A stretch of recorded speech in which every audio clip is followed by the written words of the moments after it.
Hello दोस्तों, welcome to the channel. Please subscribe the channel for geopolitical updates.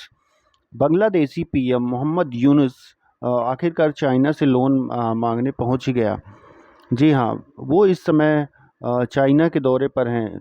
Global times ने लिखा, उनके लिए पहली बेइज्जती तो यही थी कि ग्लोबल टाइम्स ने उनको इंटरिम गवर्नमेंट का चीफ एडवाइज़र कह के बुलाया।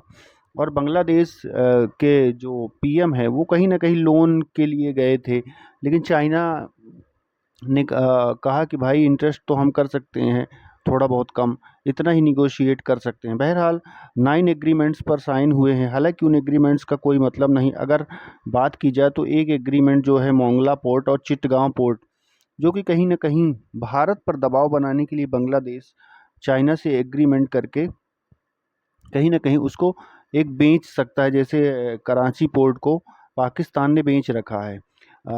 बांग्लादेशी पीएम ने जो 9 एग्रीमेंट्स की हैं उनमें कुछ खास नहीं है। जो sports ties, cultural ties, media मतलब कि अगर बात करें मीडिया की, तो मीडिया कहीं ना कहीं अब प्रो चाइना चीज़ें चलाएगी और एक इकोनॉमिक कॉरिडोर भी ढाका के अंदर बनाने की बात कही गई है बांग्लादेश द्वारा।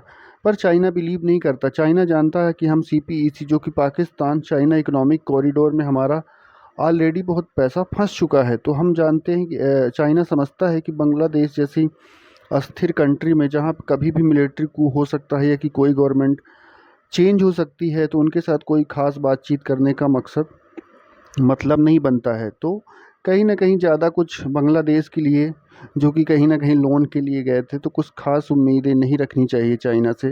हाँ, 150 मिलियन मिल सकते हैं, वो अलग बात है। वैसे भी चाइना जानता है कि मोहम्मद यूनुस कहीं ना कहीं पपेट है यूएस का, तो वैसे भी चाइना ज़्यादा बिलीव नहीं करेगा। बहरहाल पोर्ट में ज़रूर चाइना इन्वेस्ट करेगा, क्योंकि उसे इंडिया से कहीं ना कहीं इंडिया के ऊपर दबाव बनाना। वैसे भी जो सैंडविच कंट्रीज़ होती हैं, जो दो बड़े देशों के बीच में, वो भारत दबाव बनाने की राजनीति उनकी रहती है। हालांकि अगर देखा जाए तो मालदीव्स और श्रीलंका जैसे जो बैंकरप्ट हो चुके हैं चाइनीज़ लोन के कारण, तो बांग्लादेश उसी रास्ते पर चल चुका है। और पाकिस्तान तो ऑलरेडी हम जानते हैं किस तरह से कर्ज पर दबा हुआ है।